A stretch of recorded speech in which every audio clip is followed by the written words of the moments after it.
नमस्कार, आप देख रहे हैं हिंदी खबर में हूं आपके साथ अमित शर्मा। एक तरफ उत्तर प्रदेश के मुख्यमंत्री योगी आदित्यनाथ सर्वधर्म समभाव की नीति के तहत सबको जोड़ने की लगातार कोशिश कर रहे हैं और इसी कोशिश में वो जुटे रहते हैं। वहीं योगी विरोधी बांटने वाली राजनीति करते हैं। उत्तर प्रदेश के पूर्व सीएम और समाजवादी पार्टी के अध्यक्ष अखिलेश यादव अक्सर भगवा और साधु संतों पर टिप्पणी करते रहते हैं। कभी उनके साथ किसी मुद्दे को लेकर बहस करते हैं। अब एक बार फिर अखिलेश यादव ने संतों को सलाह देते हुए कहा कि संतों को सियासत से दूर रहना चाहिए। लेकिन सवाल यह है कि एक तरफ अखिलेश यादव संतों को सियासत से दूर रहने की सलाह देते हैं, वो राम मंदिर में रामलला की प्राण प्रतिष्ठा में नहीं जाते हैं, लेकिन दूसरी तरफ वो मस्जिद में मौलाना के साथ अपनी पार्टी की बैठक करते हैं। मौलानाओं के साथ अखिलेश टी पार्टी भी करते हैं। चुनाव जीतने के लिए अखिलेश की आखिर ये कैसी मजबूरी है कि उन्हें मौलाना तो कबूल हैं लेकिन साधु संत नहीं, जिससे साधु संत भड़क उठे हैं और वो संतों को सियासत से दूर रहने वाले बयान पर अखिलेश यादव से सवाल पूछ रहे हैं कि जो नसीहत अखिलेश यादव संतों को दे रहे हैं, क्या वैसी ही सलाह अखिलेश यादव मौलाना को देंगे क्या?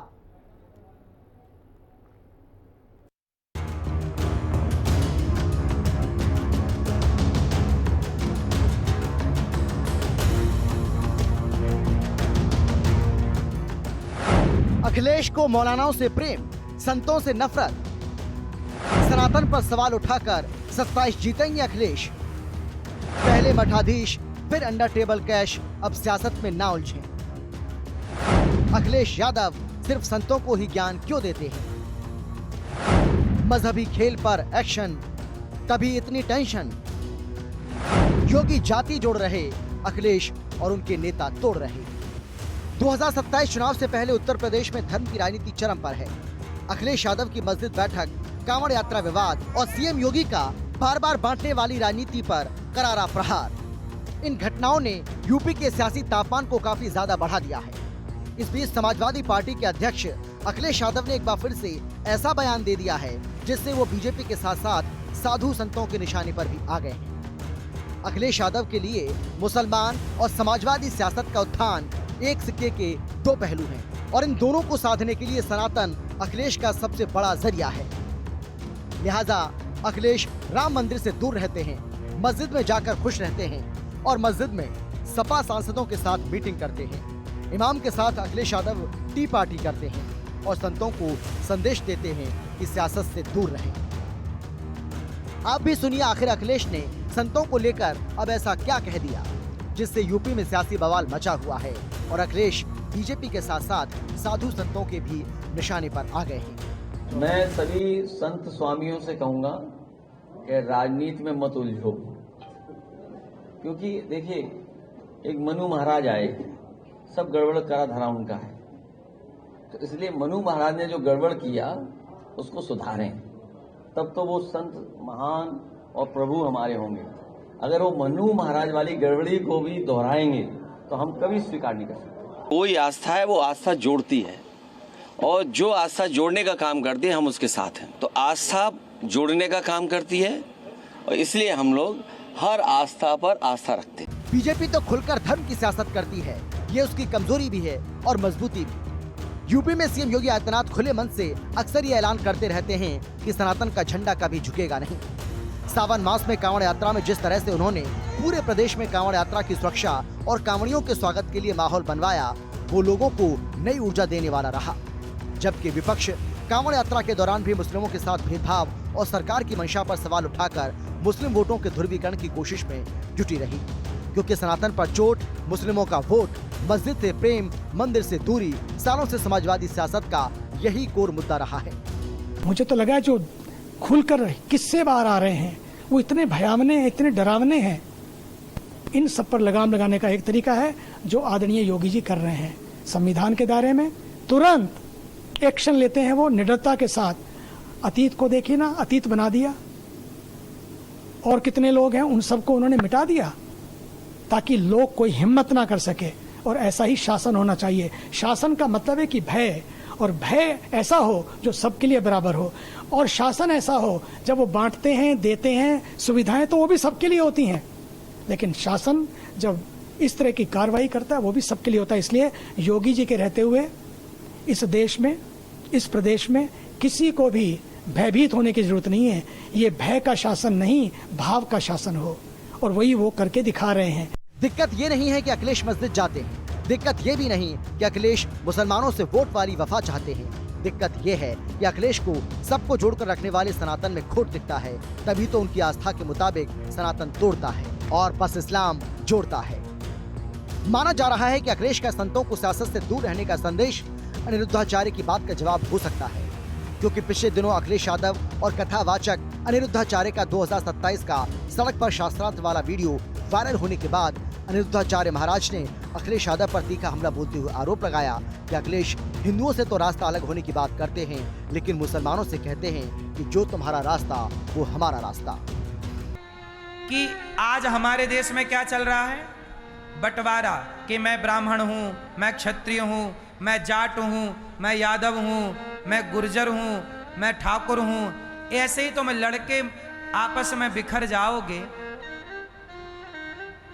तो तुम एक दूसरे की रक्षा कब करोगे?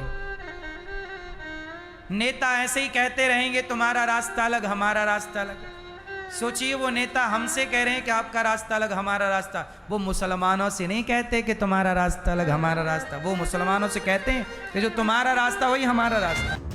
अनिरुद्धाचार्य का ये बयान अखिलेश की सियासत पर बिल्कुल फिट भी बैठ रहा है। पिछले कुछ दिनों में अखिलेश यादव लगातार मुस्लिम मौलानाओं के साथ मीटिंग कर रहे हैं, उनके साथ टी पार्टी कर रहे हैं। अखिलेश यादव मस्जिद के नियम कायदे को ताक पर रखकर अपने सांसदों के साथ मस्जिद में जाकर मीटिंग कर रहे हैं, लेकिन दूसरी तरफ वो और उनकी पार्टी के नेता सनातन के खिलाफ जहर उगल रहे हैं। सीएम योगी को लेकर अखिलेश यादव ने कहा था कि मठाधीश और माफिया में ज्यादा अंतर नहीं है। बाबा बागेश्वर पर आरोप लगाते हुए अखिलेश यादव ने कहा था कि किसी की हैसियत नहीं कि धीरेन्द्र शास्त्री को वो कथा के लिए अपने घर बुला ले, अंडर टेबल लेगा वो बाबा पैसे, आप पता करवा लीजिए। और अब संतों को नसीहत देते हुए अखिलेश ने कहा कि संत स्वामी राजनीति में न उलझे, जिससे साफ पता चलता है कि किस तरह से अखिलेश को सनातन धर्म और बाबाओं से नफरत है, जबकि वो मौलानाओं के साथ मीटिंग में खुद को काफी सहज महसूस करते हैं। इसी वजह से मस्जिद वाली मीटिंग के बाद बीजेपी ने अखिलेश को नमाजवादी कहा था और सीएम योगी ने भी 26 जुलाई को कारगिल विजय दिवस के मौके पर उन दुश्मनों पर तीखा प्रहार किया था जो बांटने वाली राजनीति करते हैं। उन्होंने कहा कि कुछ लोग सिर्फ वोट बैंक के लिए देश को बांटने का काम कर रहे हैं और उन्हें घुसपैठियों से सहानुभूति है। ऐसे लोगों से सावधान रहने की जरूरत है। और उसके कुछ ही देर के बाद अखिलेश ने संतों को सियासत से दूर रहने का संदेश भी दिया। अगर हमें विकसित भारत के सपने को साकार करना है तो उन षड्यंत्रों से हमें हमेशा सावधान होना होगा जो षड्यंत्र हमें बांटने का काम कर रहे हैं। जो लोग विकसित भारत नहीं चाहते, जो लोग समर्थ भारत नहीं चाहते, जो लोग सशक्त भारत नहीं चाहते, वे लोग भारत को जाति के नाम पर, क्षेत्र के नाम पर, भाषा के नाम पर, तमाम वादों के आधार पर बांट करके, सामाजिक ताने बाने को छिन्न भिन्न करके दुश्मन को प्रेरित और प्रोत्साहित करते हैं। दुश्मनों को प्रेरित और प्रोत्साहित करते हैं। उनकी सहानुभूति किसी गरीब के लिए नहीं है, उनकी सहानुभूति देश के लिए नहीं है, उनकी सहानुभूति उन लोगों के प्रति होती है जो घुसपैठिए के रूप में भारत के नागरिकों के हक पर डकैती डालने का काम कर रहे हैं। ये बहुत सनातनी बनते हैं। भारतीय जनता पार्टी के लोग नकली हिंदू लोग हैं। अगर ये असली हिंदू होते तो कुंभ में जिन लोगों की जान गई है उनके परिवारों को मुआवजा देते, लेकिन उनको मुआवजा नहीं दिया इन्होंने। पुलिस के माध्यम से कुछ पैसा भिजवा दिया। सोचने की बात तो यह है कि आखिरकार वो पैसा किसका था, और वो भी कौन सा पैसा भिजवाया? काला धन भिजवाया। आखिरकार वो पैसा किसका था? इसलिए जहां महंगाई है, भ्रष्टाचार है, बेईमानी है, अन्याय है, चरम सीमा पर है, जनता इस बार इनको जीतने नहीं देगी।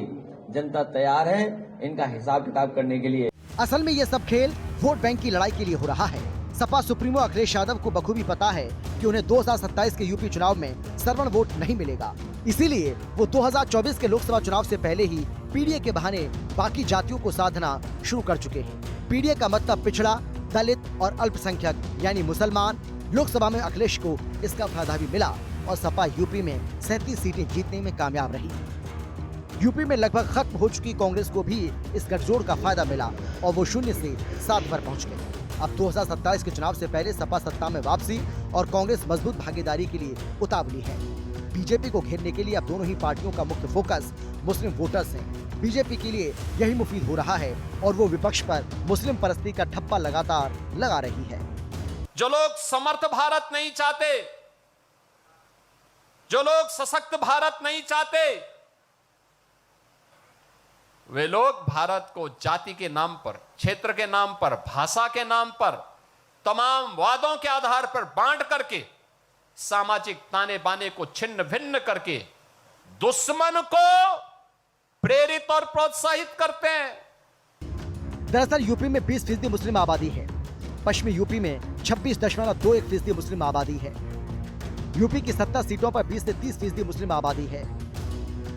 7 जिलों में 40% से ज्यादा मुस्लिमों का असर। 107 विधानसभा सीट पर मुस्लिम वोटर निर्णायक, मुस्लिम उम्मीदवार के दम पर 36 सीट जीतने वाले।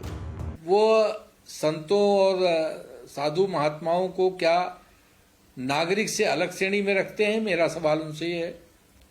दूसरा, हजारों वर्षों से जो भारत की संस्कृति है उसमें जो साधु संत महात्मा हैं वो समाज को दिशा देने का काम करते रहे हैं, राजनीति को दिशा देने का काम करते रहे हैं, समाज को अच्छाई की तरफ प्रेरित करने का काम करते रहे हैं।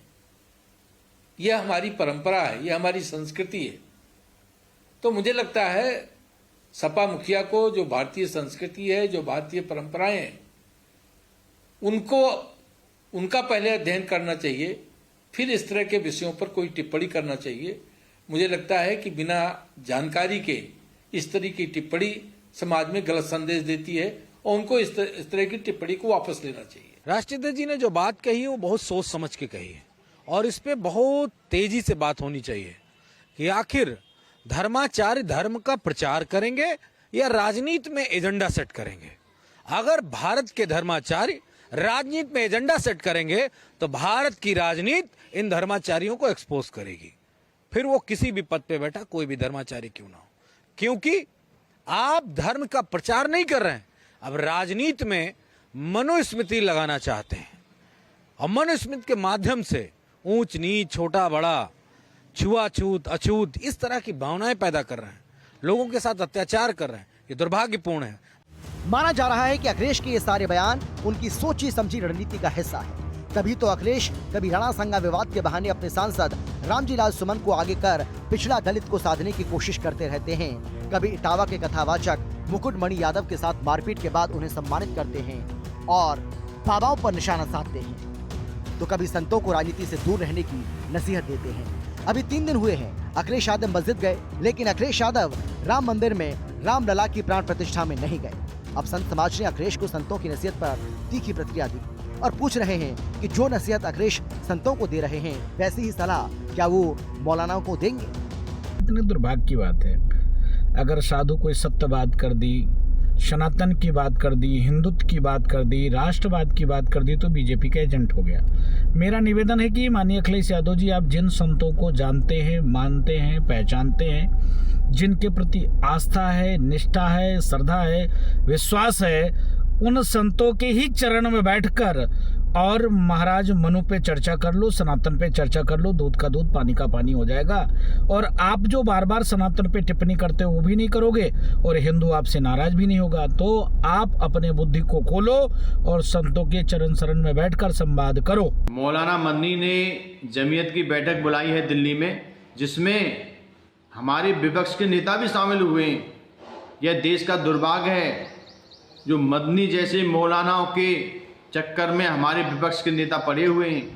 अब जमीयत तय करेगी कि लोकसभा में कौन सा प्रश्न विपक्ष को उठाना है। एक तरफ संतों की आप निंदा करते हैं और सत्ता के ऊंचे सपने कैसे पूरे होंगे, बहुत ही निंदनीय विषय है। और हम सच कहते हैं कि आप कह रहे हैं संतों को राजनीति में नहीं आना चाहिए, बिल्कुल नहीं आना चाहिए। संत तो बिल्कुल किसी भी उसमें पड़े ही ना रणनीति ना राजनीति। जब कोई आता है तो कितने ऐसे भक्त हैं जो दर्शन नहीं कर पाते, कितने लोग हैं और कितने ऐसे लोग हैं जैसे गोरक्षा पीठ गोरखपुर से हमारे माननीय योगी जी चैन से कम उत्तर प्रदेश में कोई पूजा पाठ तो कर रहा है। पूज्य दीदी साध्वी निरंजन ज्योति जी, बहन प्रज्ञा ठाकुर। मानव मात्र ही मनु की संतान है। अखिलेश यादव भी मनु की संतान है। जो कोई अपने पिता को नकार दे तो वो व्यक्ति जो है व्यक्ति नहीं होता है, वो इंसान नहीं होता है। मनु महाराज जो हैं वो सबके पिता हैं, क्योंकि सृष्टि का प्रारंभ कहाँ से हुआ है इसका ज्ञान हमारे सनातन धर्म में है, लेकिन सनातन धर्म से वो अपनी दूरी बना करके रखते हैं अखिलेश जी, इसलिए शायद उनको ज्ञान नहीं है। और मौलवियों से तो ज्ञान मिलेगा नहीं सनातन धर्म का। समाजवादी पार्टी की यूपी में कई बार सरकार बनी और ये तथ्य है कि मुसलमान और यादव वोटों के समीकरण के कारण ही वो सत्ता में रहे। लेकिन 2017 में अखिलेश यादव की सियासी नैया को बीजेपी ने डुबो दिया।